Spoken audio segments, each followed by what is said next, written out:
السلام علیکم ورحمۃ اللہ وبرکاتہ۔ دوستوں، آپ دیکھ رہے ہیں ہمارا آفیشیل یوٹیوب چینل نایاب موتی۔ آج آپ لوگوں کی خدمت میں ایک بہت بہترین سی ایک سچی کہانی لے کر آپ لوگوں کی خدمت میں حاضر ہوا ہوں۔ یہ وہ کہانی ہے کہ ایک غلام کی بیوی پر عاشق ہوا بادشاہ۔ آخر ایسا کیا ہوا جو بادشاہ غلام کی بیوی پر فدا ہو گیا تھا؟ پھر آگے اس غلام کو معلوم ہوا تو پھر کیا نتیجہ نکلا؟ آج اس ویڈیو کے ذریعے سے ہم یہ سارا جانتے ہیں۔ تو آئیے ناظرین، اس واقعے کو ہم سنتے ہیں۔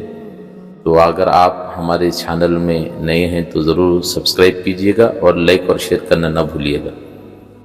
تو بسم اللہ الرحمن الرحیم۔ ایک بادشاہ محل کی چھت پر ٹہلنے چلا گیا۔ ٹہلتے ٹہلتے اس کی نظر محل کے نزدیک گھر کی چھت پر پڑی، جس پر ایک بہت خوبصورت عورت کپڑے سکھا رہی تھی۔ بادشاہ نے اپنی ایک باندی کو بلا کر پوچھا، کس کی بیوی ہے؟ باندی نے کہا، بادشاہ سلامت، یہ آپ کے غلام فیروز کی بیوی ہے۔ بادشاہ نیچے اترا۔ بادشاہ پر اس عورت کے حسن و جمال کا اثر چھا گیا تھا۔ اس نے فیروز کو بلایا، کہا، فیروز حاضر ہو۔ تو بادشاہ نے کہا، فیروز، ہمارا ایک کام ہے، ہمارا یہ خط فلاں ملک کے بادشاہ کو دے آؤ اور اس کا جواب بھی ان سے لے آنا۔ فیروز اس خط کو لے کر گھر واپس آ گیا۔ خط کو اپنے تکیے کے نیچے رکھ دیا، سفر کا سامان تیار کیا، رات گھر میں گزاری اور صبح منزل مقصود پر روانہ ہو گیا۔ اس بات سے لا علم کہ بادشاہ نے اس کے ساتھ کیا چال چلی ہے۔ ادھر فیروز جیسے ہی نظروں سے اوجھل ہوا، بادشاہ چھپکے سے فیروز کے گھر پہنچا اور آہستہ سے فیروز کے گھر کا دروازہ کھٹکھٹایا۔ فیروز کی بیوی نے پوچھا، کون ہے؟ بادشاہ نے کہا، میں بادشاہ ہوں، تمہارے شوہر کا مالک ہوں۔ تو اس نے دروازہ کھولا۔ بادشاہ اندر آ کر بیٹھ گیا۔ فیروز کی بیوی نے حیران ہو کر کہا، آج بادشاہ سلامت یہاں ہمارے غریب خانے میں کیسے؟ بادشاہ نے کہا، میں یہاں مہمان بن کر آیا ہوں۔ فیروز کی بیوی نے بادشاہ کا مطلب سمجھ کر کہا، میں اللہ کی پناہ چاہتی ہوں آپ کے اس طرح آنے سے، جس میں مجھے کوئی خیر نظر نہیں آ رہی ہے۔ بادشاہ نے غصے میں کہا، اے لڑکی، کیا کہہ رہی ہو؟ شاید تم نے مجھے پہچانا نہیں، میں بادشاہ ہوں، تمہارے شوہر کا مالک ہوں۔ فیروز کی بیوی نے کہا، بادشاہ سلامت، میں جانتی ہوں کہ آپ ہی بادشاہ، لیکن بزرگوں نے کہا ہے، شیر کو اگرچہ جتنی بھی تیز بھوک لگی ہو لیکن وہ مردار تو نہیں کھانا شروع کر دیتا۔ سلامت، تم اس کٹورے میں پانی پینے آئے گئے ہو جس میں تمہارے کتے نے پانی پیا ہے۔ بادشاہ اس عورت کی باتوں سے بڑا شرمسار ہوا اور اس کو چھوڑ کر واپس چلا گیا، لیکن اپنے چپل وہیں پر بھول گیا۔ یہ سب تو بادشاہ کی طرف سے ہوا۔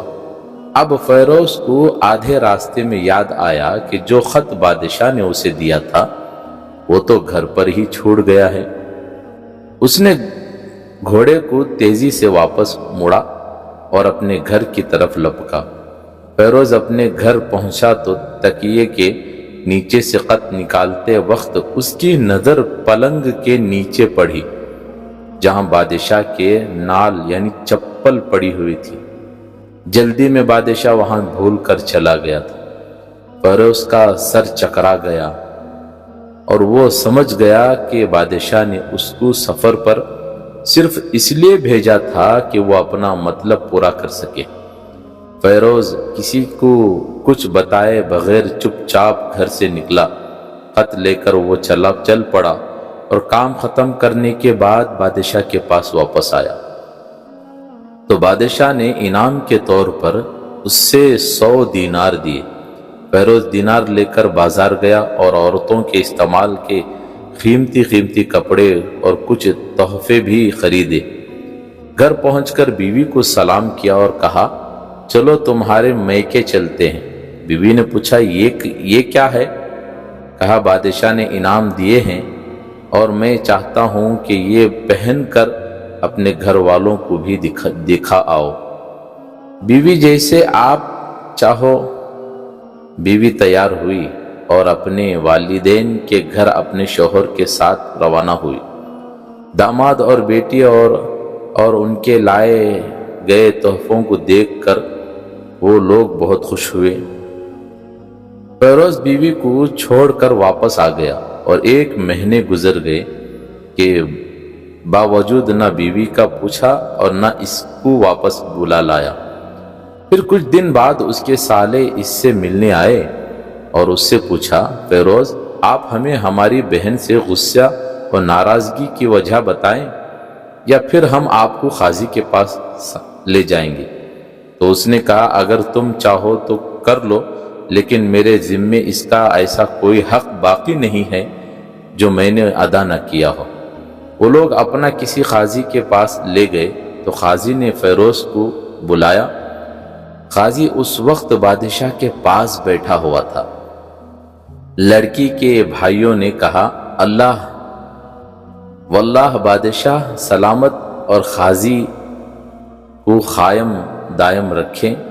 قاضی صاحب ہم نے ایک سرسبز باغ درخت پھولوں سے بھرا ہوا اور ساتھ میں میٹھے پانی کا کنواں اس شخص کے حوالے دیا تھا، تو اس شخص نے ہمارا باغ اجاڑ دیا، سارے پھل کھا لیے، درخت کاٹ لیے اور کنویں کو خراب کر کے بند کر دیا ہے۔ قاضی نے فیروز کی طرف متوجہ ہو کر پوچھا ہاں تو لڑکے تم کیا کہتے ہو اس بارے میں؟